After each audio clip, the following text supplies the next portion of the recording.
about this question. Is cardio bad for muscle growth? Um, Depends. I mean, I wrote a piece on that a while back, years ago. I wrote all the stuff 20 or however many decades ago. So we get into the whole, there's varying issues to look at here because there always are. Because you've got both mentalities. Oh, cardio will kill your gains. Even one of my old training partners was absolutely adamant about that. But here's what he would do.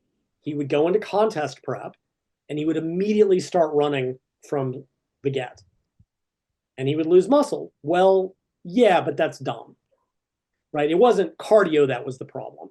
He was the problem because that's not how you do it, right? So we've got this whole body of literature starting back in the 80s on the interference effect, where if you do heavy resistance training and cardio, they send uh, antagonistic molecular signals, blah, blah, blah, mTOR, AMPK, yada, yada, yada. And they started, early on, they showed that, oh, that was decreasing strength gains. And what they found in general was that endurance training impaired strength gains more than strength training impaired endurance gains. But then you go back and you looked at those papers, it was invariably in American football, and they had one group lifting 4 days a week and the other group doing cardio 5 days a week, and then a third group doing all of that, including high intensity training and sprint training, and they were just overtrained. Right? It was simply it wasn't that cardio was the problem, it's that doing 9 training units a week is worse than doing 5 or 4. Right? I mean, I realize that naturals should train more than the pros, You should probably train more than the pro bodybuilders you follow. but the point of this was that it was an excessive amount of training. So then they went back and they started doing more ecologically valid studies, right? Because also, like, okay, they're lifting Monday, Tuesday, Thursday, Friday, and they're doing hard cardio Monday, Tuesday, Thursday, Friday, Saturday. It's just flat up overtraining. So then they started going back and they're like, all right, what if we do 3 days a week? And we have 3 days of weights, 3 days of cardio, or separated, and we do that. And then what if some days we do the cardio first before the weights, and other days, and there's a whole body of literature that's sort of developed about this. And intensity is a big key to it, where, which gets into what muscle fibers are you recruiting and what signals are you sending? And are you doing low intensity, piss about cardio? Are you doing sprint training or intervals, which every 5 or 10 years comes to, oh, sprint for big quads because sprinters have big quads. Sprinters have big quads because they weight lift. It's not the sprinting that gives them big legs. They also have the genetics for it. So, like, what type of cardio, how often, and what you generally see is that as long as it's not an excessive amount, and now what's excessive? I mean, 30 minutes 3 times a week gives you most of the cardiovascular benefits. It shouldn't be high intensity, right? Once you get towards what used to be called lactate threshold, OBLA, maximal steady state, you start to recruit type 2 muscle fibers. You don't want to do that with cardio. That sends a signal that says get smaller and more enduring. That is the opposite. You want to stick basically in a low intensity range. What kind of percentage of max heart rate are we talking about for cardiovascular health? Like 60 to 60, 70%? 65%, 120, 130. It should 60 be to 75%, did you say? even 75% is pushing it. That gets to about Yeah, 150, yeah. 65, 70%. Like, it should be 3, 4 RPE scale. You should Yep. be able to keep a broken conversation, and that's fine. And when you say One thing, RPE, you mean like 0 to 10 in the scale. cardio sense, not in the way that lifters use Yeah, it. yeah, yeah, yeah, yeah. So, a 0 on the RPE scale means sitting on the couch. A 10 is sprinting through the airport so you don't miss your flight and you feel like you're going to die. 3 to 4, challenging but not impossible, right? Like, it's not pissing about doing, the cardio grind on the treadmill, but you're not gasping for air. If you can keep a broken conversation, that's fine. A few times a week, 30 minutes. The one thing that has almost universally been found is that running has a much larger negative effect on strength and size gains than any other activity because of the impact and because of the eccentric nature of running. It causes much greater stress to the muscle. So the only time anyone should run, in my opinion, is if they're being chased. Because if you ever see me running, look behind me to see what's coming out.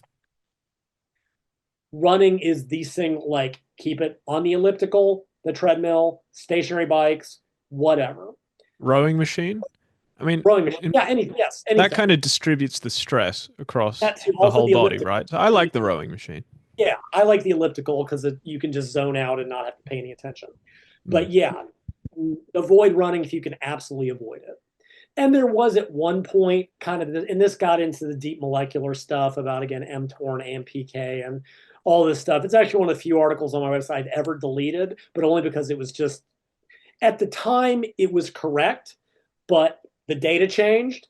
And I'm like, I can't be bothered to go fix it. It had to do with AMPK activation and inhibition of mTOR and all this other bullshit. And I just couldn't be bothered. But at one point, the idea was to keep real cardio, like training cardio, not basic cardio, like at least 4 to 6 hours away from the resistance training. Like this was for athletes, though. Issurin wrote about this in his little book, and like realize they're not talking about people just seeking jackedness. If we're dealing with, a performance athlete who has a weight training unit and a technical unit and a conditioning unit, you have to worry about overlap like that. The average person listening to this is doing 30 minutes of cardio after their weight training workout or on the in between days, they'll be fine. It can Yeah, be, argues not though. well, maybe if he did more cardio, he could get in shape on stage and wouldn't look like. I'm just saying. But it depends. Again, it depends. It depends on the intensity, volumes, frequencies.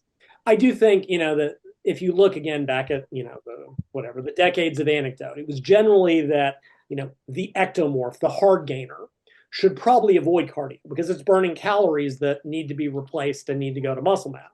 Whereas the endomorph, the person who carried more body fat, should probably do some to maintain insulin sensitivity. And then the mesomorph, it didn't matter. The typical, superior muscular person, and I'm not going to get too deep into that. There's something to it, right? Like if you're the classical hard gainer and the typical, tall, lanky, neurotic type that's already burning off excess energy, you're probably under eating to begin with, and adding cardio may not help. Then again, some people find that cardio makes them hungrier and may help them to eat more. Cardio increases blood flow. It might increase recovery. You could make some hand waving arguments of like, okay, if you've just trained a muscle and you do cardio for that area while you drink your carboprotein drink, you will get increased blood flow and nutrient delivery to that muscle. Will that increase growth? I don't know. Will it hurt? No. So yeah, there's just all these, again, if you had to pin me down, for the average person, if you were to do, 3 30-minute sessions a week on off days, ideally, and if you got to do them on your training days, just don't do them so that they're going to impair your workout, right? Like obviously you don't want to do any kind of hard cardio before you try to do legs, for example. That tends to go poorly.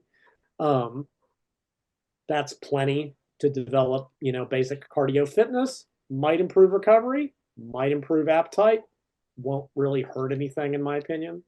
Don't do intervals, don't do sprint work, especially.